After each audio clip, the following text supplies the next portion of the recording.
Today it's time for the second part of a two-part series. In part one, I talked about 20 of the most shocking first ballot snubs in Hall of Fame history. Make sure to check that one out after this video if you haven't seen it. But today we're taking it a step further and talking about 20 of the game's greatest talents who did not only get snubbed on one ballot, but on so many that they fell off completely, or for some, they didn't even get the 5% needed to stay on the ballot. These players eventually had to be elected by the Veterans Committee, or as they're now called, the Era Committees, but for simplicity, I'll just call them the Committee.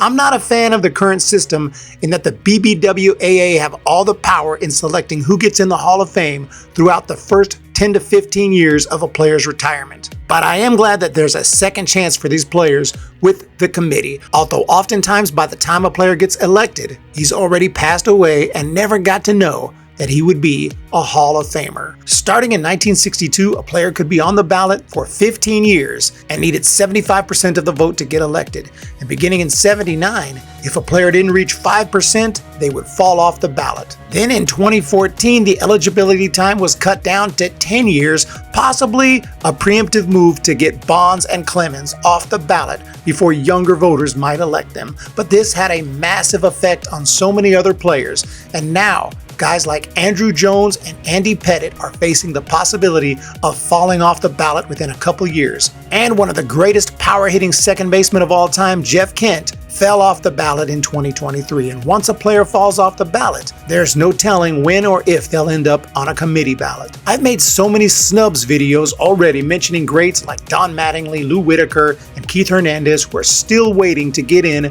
via the committee. But today we're going to talk about players who did get in, but no thanks to the BBWAA. We're talking about the top 20 biggest writers' snubs in Hall of Fame history who were eventually saved by the committee. The first few names might be borderline Hall of Famers, so I can't be too mad at the writers. And maybe I wouldn't have voted for some of them either, at least not on the first ballot. But as we get closer and closer to number one, it becomes more and more shocking just how big some of these names are that were completely snubbed by the writers. Number 20, Joe Gordon. Joe Flash Gordon only played for 11 years, missing 2 for World War II, but he certainly made the most of it, making the All-Star team 9 straight times. He played phenomenal defense at second base and would have won multiple Gold Glove awards had they existed when he played. He was also one of the most powerful second basemen ever during his time, hitting at least 20 home runs 7 times, and he even won an MVP award in 1942, although it should have went to Ted Williams, who had just won a Triple Crown. But Gordon was fantastic as well, and he also was a key member of the '48 World Series champion Cleveland Indians, leading the team in home runs and RBIs. Having played just 11 years, Gordon's career numbers weren't overly huge, and he was definitely not a first ballot Hall of Famer. But for someone who made 9 straight All-Star teams, won an MVP, and also won 5 rings, including in 1941 when he hit 500 in the World Series, it's a bit shocking that he got 2.1% of the vote in 1956. He passed away in 1978 before getting elected by the committee 30 years later in 2008, and his daughter Judy gave his induction speech. He was a humble man. We never heard our father speak of his illustrious baseball career to family or friends, but always loyal to his fans. He autographed cards and signed baseballs until he died in 1978. Number 19, Larry Doby. Remembered largely as the player who broke the color barrier in the American League, Larry Doby was also a fantastic player who led the American League in home runs twice and made 7 straight All-Star teams. In 1954, he crushed 32 home runs with 126 RBIs and finished second for the MVP. He hit .318 with a home run in the '48 World Series, helping the Indians win it all. Injuries slowed down his career in the late 50s, and he retired with just 1,697 hits and was kicked off the ballot after just 1 year with 2.3% of the vote. But the committee elected him in 1998. He was 75 years old and still around to enjoy the moment. Number 18, Tony Oliva. Career Minnesota Twin Tony Oliva was a household name during the 1960s, making the All-Star team every season for 8 years. He won a Rookie of the Year in 1964 with a league-leading 217 hits and went on to lead the league in hits 4 more times. He won 3 batting titles and led the league in doubles 4 times. Oliva averaged 22 home runs per season for an 8-year period and was also a slick fielder, winning a Gold Glove in 1966. He finished in the top 20 for MVP 8 times, twice finishing second, and retired with a .304 average. In 1982, he got 15.2% of the vote and spent 15 years on the ballot, falling off in 1996. In 2021, the committee elected him, and he was there for the induction in 2022. Number 17, Jim Kaat. One thing the writers don't seem to value too much is longevity, because if they did, Jim Kaat would have been in on the first ballot. He pitched for 25 years in the league, throwing over 4,500 innings, and he was also pretty good at it, winning at least 20 games 3 times and at least 14 11 times. In 1966, he went 25-13 with a 2.75 ERA, finishing 5th for the MVP. Kaat was also the best fielding pitcher in the game and won 16 Gold Gloves. He retired just 17 wins short of 300 and had over 2,400 strikeouts and is still the Twins' all-time leader in wins. He got just 19.5% on the first ballot and made little progress through the years, staying around 20%. He fell off in 2003 with 26.2%, but was elected by the committee in 2021. Number 16, Jim Bunning. One of the most underrated pitchers of all time, Jim Bunning retired with the second most strikeouts in MLB history with 2,855 Ks and put up impressive strikeout numbers during an era when hitters didn't strike out nearly as much as they do today. He led the league in strikeouts 3 times, including 253 in 1967, a year he finished second for the Cy Young. Bunning won at least 17 games 7 times, 19 games 5 times, and led the league with 20 wins in 1957. He also made 9 All-Star teams and looked on track for election after getting 38.1% on his first year on the ballot, then 47.8% the next year, but he never could reach that 75% and fell off with 63.7% in 1991. The committee came through for him in 1996, however, and Bunning finally got his much-deserved plaque. Number 15, Lee Smith. By the time Lee Smith showed up on a Hall of Fame ballot, it was well established that relief pitchers can and should be elected when they are among the greatest. Well, Lee Smith had more saves than anyone in MLB history with 478 saves when he retired, and he held the record for 9 more years. Smith led the league in saves 4 times, won 3 Reliever of the Year awards, and made 7 All-Star teams. He retired with an ERA of 3.03 and an 8.7 per 9 strikeout ratio, and even finished in the top 5 for the Cy Young 3 times, finishing second in 1991. He was clearly among the greatest relievers to ever pitch, and with 42.3% of the vote his first year on the ballot, it looked like he might get elected.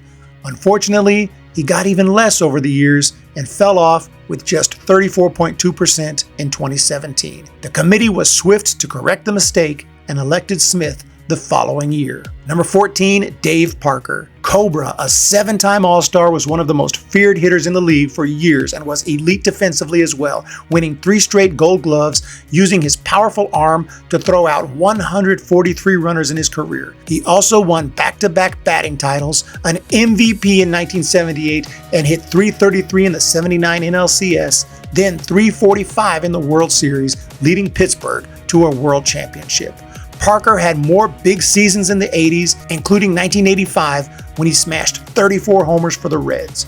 He retired with 2,712 hits, a .290 average, and 339 home runs. Yet he never got more than 24.5% of the vote from the writers. In December of 2024, he was elected by the committee and will be inducted in July of 2025. Number 13, Dick Allen. Dick Allen was simply one of the best hitters of his generation. He won a Rookie of the Year in 1964 and followed it up with several seasons of offensive domination.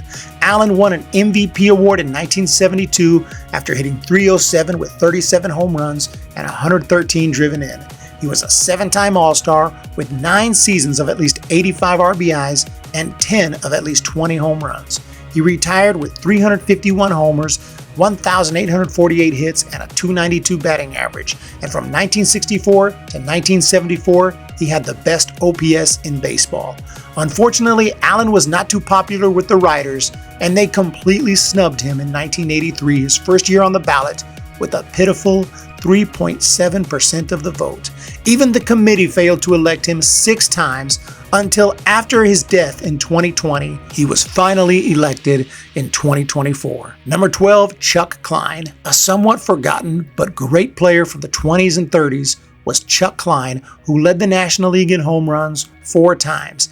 During the early 30s, he was an absolute superstar. His reign of excellence began in 1929 when he smashed 43 home runs with 145 RBIs. The next year, he set a team record with 170 RBIs. Then in 1932, won the MVP with a league-leading 38 home runs. He also hit .348 with an OPS of 1,050, and somehow got even better in 1933, winning a triple crown with 28 home runs, 120 RBIs, and a .368 batting average. He finished in the top 4 for MVP for 4 straight seasons, and looked like he was on a path towards a legendary career that would put him alongside Babe Ruth, Lou Gehrig, and Jimmy Fox. He had one of the most elite 5-year offensive periods in MLB history, but slowed down in the mid-30s, still hitting over 20 home runs per season with an average around 300, until eventually becoming a part-time player. Klein hit 300 home runs in his career with a .320 average, and based on his peak alone, he should have gotten serious Hall of Fame consideration. Instead, he got 2.5% of the vote in 1948. Klein stuck on the ballot through 64 when he got 27.9%, falling off. He died in 1958. The committee campaigned to have Klein elected, and it happened in 1980. Number 11, Enos Slaughter. Most baseball fans have heard of Enos Country Slaughter, who played for 19 years, made 10 All-Star teams, and was such a consistent 300 hitter that he retired with a batting average of exactly 300. He missed 3 seasons right in the heart of his prime, from 1943 to 1945 for World War II, his age 26, 27, and 28 seasons. Not counting those 3 years, he made 10 straight All-Star teams, and probably would have made 13 straight if not for the war. He would have also approached 3,000 hits, but instead retired with 2,383 and a .382 on-base percentage. In 1942, the last year before he joined the military, he led the league with 188 hits and 17 triples, finishing second for the MVP. Despite his impressive 19-year career, he got just 33.3% of the vote his first year on the ballot. It took 11 years to surpass 50, and he got to 68.9% in 1978, but could never quite crack 75. But the committee elected him in 1985, and thankfully he was still around to attend the induction ceremony. Number 10, Nellie Fox. One of the best contact hitters to ever live, Nellie Fox came to the plate over 10,000 times and struck out just 216 times, a mind-blowing statistic that will probably never be matched again. He was a great fielding second baseman who won a Gold Glove the first year it became an award and ended up with 3 total. He even won an MVP in 1959, and if that wasn't enough to convince you that this is a Hall of Famer, Fox made 15 All-Star games, 14 consecutively, and led the league in hits 4 times. He also hit .375 in the World Series. So we have a Gold Glove infielder with an MVP, 15 All-Star selections, a .375 World Series batting average, multiple hit titles, and 2,663 career hits. He got 10.8% of the vote in 1971. Fox passed away in 1975 and only then started to make progress, but it still wasn't enough. And in 1985, he just barely missed out with 74.7% of the vote, missing induction by literally 2 votes. Fortunately, he was voted in by the committee in 1996. Number 9, Wee Reese. The next BBWAA snub is Wee Reese, one of the most patient hitters in MLB history. He consistently walked over 30 times per season and retired with a .366 career on-base percentage. He could also fly on the base paths and stole 232 career bases. Defensively, Reese was outstanding year after year and led the NL in putouts 4 times and double plays twice. He was a 10-time All-Star who finished in the top 15 for MVP 10 times and is another player who would have had much bigger career stats had he not missed 3 seasons due to World War II. Still, his career WAR of 68.4 is higher than Al Simmons, Ryne Sandberg, Ernie Banks, and Jackie Robinson, among many other Hall of Famers. In 1964, he got just 36.3% of the vote and saw little progress after that, falling off with 44.6% in 1978. He was elected by the committee in 1984 and was there to give the speech. Number 8, Goose Goslin. An elite bat of the 1920s, Goose Goslin hit at least .334 for 5 consecutive seasons, including a league-leading .379 mark in 1928, a Washington Senators record. He played for 18 years and was a reliable clutch hitter who drove in at least 100 runs 12 times and was also a great outfielder, leading the AL in assists 5 times and putouts 4 times. He's still in the top 5 all-time for left fielders in putouts and assists, and he hit .316 for his career, 7th all-time among left fielders with at least 2,000 games played. Goslin collected 2,735 career hits, 248 home runs, and had an impressive .387 career on-base percentage and .500 slugging percentage. For most of his career, the All-Star game didn't exist, but he would have easily made at least 10. He did make one in 1936 towards the end of his career, a season in which he still hit .315 with 125 RBIs and 24 bombs at the age of 35. In 1948, just 1 out of 121 voters marked Goslin's name. He got 0.8% of the vote. He fell off completely in 1962 with 8.8% of the vote, but was elected unanimously by the committee in 1968, thankfully while he was still alive. Number 7, Richie Ashburn. This is one of the most surprising entries on the list for me, as I always assumed Richie Ashburn was probably a first ballot Hall of Famer. The legendary Philly consistently hit well over 300 every season and won 2 batting titles, one in 1958 when he hit .350. He was also excellent at reaching base via the walk and led the league in walks 4 times, including 1954 when he walked 125 times. During his 15-year career, Ashburn had over 2,500 hits and retired with a .396 on-base percentage and .308 average. The 6-time All-Star was also a great base runner and stole 234 career bases, including a league-leading 32 in 1948. In center field, he was a top-tier defender who consistently led the league in putouts and made many dazzling plays. Unfortunately, most of his career was before the Gold Glove existed. Despite being an incredible hitter, defender, and base runner for 15 years, Ashburn got 2.1% of the vote in 1968 and fell off in 1982 with 30.4%. And after a big fan-led movement for his inclusion in Cooperstown, he was elected by the committee in 1995. Number 6, Arky Vaughan. Another forgotten legend, Arky Vaughan played for 14 years in the league, a relatively short amount of time compared to some other players, but he made the most of it, hitting over 300 nearly every season, including a league-leading .385 mark in 1935.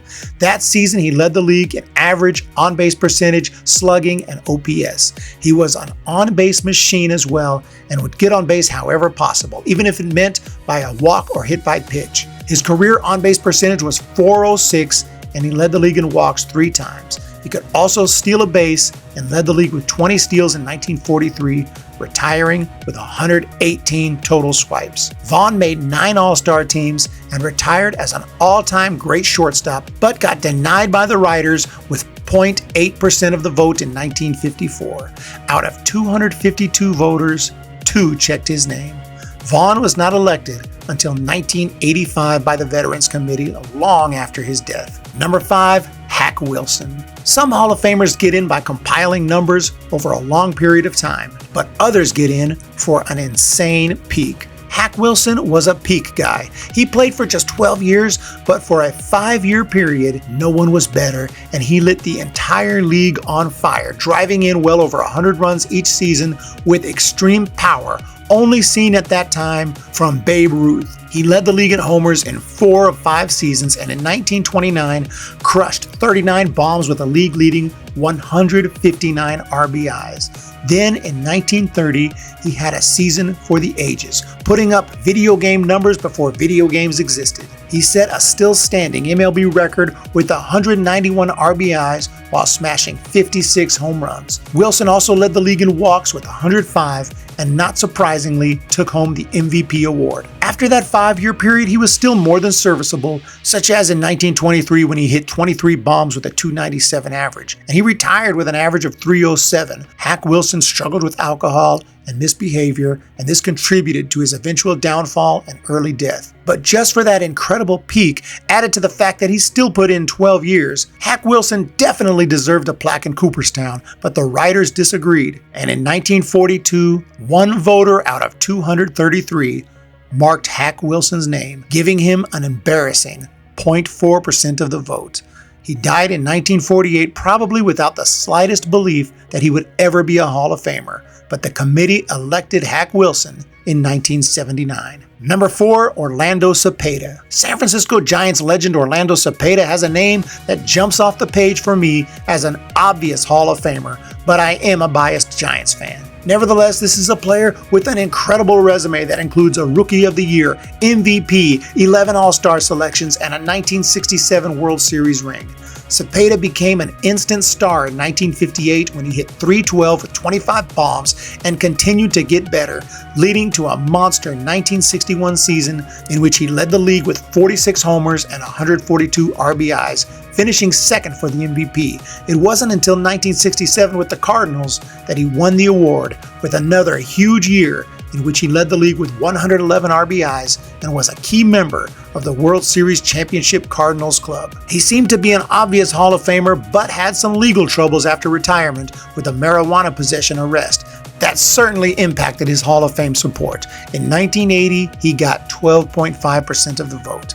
His support did slowly increase, and on his last ballot in 1994, Cepeda fell just short with 73.5%. The committee was quick to get him in, however, and Orlando Cepeda was inducted in 1999. Number 3, Alan Trammell. Career Detroit Tiger Alan Trammell was a 5-tool talent who could do it all. He played a smooth shortstop, won 4 Gold Glove awards, and was also an excellent hitter, retiring with a .352 on-base percentage and over 1,000 RBIs. He developed some impressive power by the mid-'80s and crushed 28 bombs in 1987, also hitting .343 with 105 runs driven in and a Silver Slugger, but finished second in the MVP voting. Trammell also stole 236 bases and just did everything well, even helping the Tigers win a World Series in 1984, hitting .450 with 2 bombs in the Fall Classic.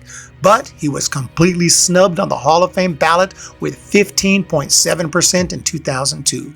The writers never gave him a chance, and he fell off in 2016 with just 40.9%, despite modern stats like WAR available to the voters. And had they checked, they would have seen Alan Trammell's 70.6 WAR was higher than many other Hall of Famers, including John Smoltz, Tony Gwynn, and Eddie Murray. Luckily, he was elected by the committee the following year. Number 2, Ron Santo. Speaking of WAR, Ron Santo had a career WAR of 70.5, about the same as Trammell's. He was also a multi-talented player who could field like few others, but also had big power and an incredible knack for getting on base. Santo was the best fielding third baseman in the National League during the 60s and won 5 straight Gold Gloves, but also led the league in on-base percentage twice and walks 4 times. Those skills alone would make him invaluable to any big league club, but also throw in the fact that he could crush home runs, and he was an absolute game changer. Santo smashed at least 20 home runs 11 times and retired with 342 big flies and a career on-base percentage of .362. He made 9 All-Star teams as well, which should have been the easy clincher for Santo to get his plaque. But the writers notoriously undervalue defense and walks, and apparently he didn't have enough power for them either, and he got a stunning 3.9% of the vote in 1980. What?